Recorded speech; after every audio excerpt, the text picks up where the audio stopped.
চলো আজকে আমরা একটু ভাগাভাগি করে নিই। কি না, এ বি ও সি এর মধ্যে 1200 টাকা এমনভাবে ভাগ করে দেয়া হলো যাতে এ বি এর দ্বিগুণ এবং সি বি এর 3 গুণ পায়।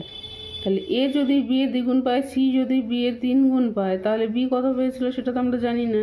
তাহলে সেটা আমাদের আগে জানতে হবে যে কি না, ধরে নিতে হবে।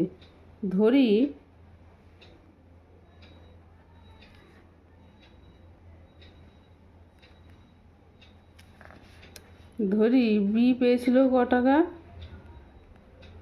বি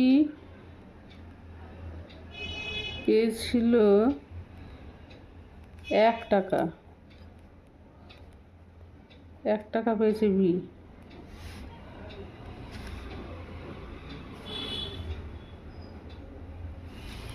বি যদি 1 টাকা পায় তাহলে এ কত পেয়েছিল?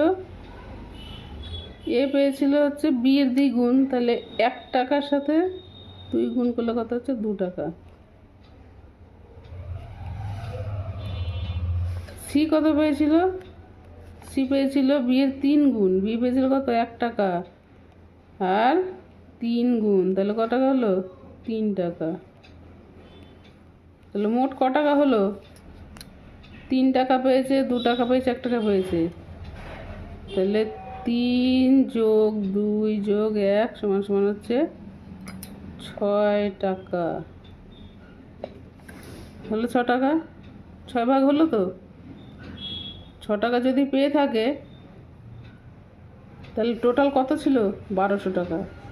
1200 টাকা 6 ভাগ করতে হবে। 1200 টাকাকে 6 ভাগ। প্রশ্নানুসারে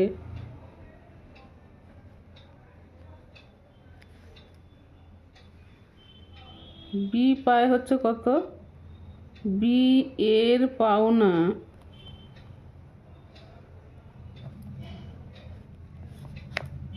1200 ভাগ 6 সমান সমান কত? 6 দুগুণে 12 মানে 200 টাকা।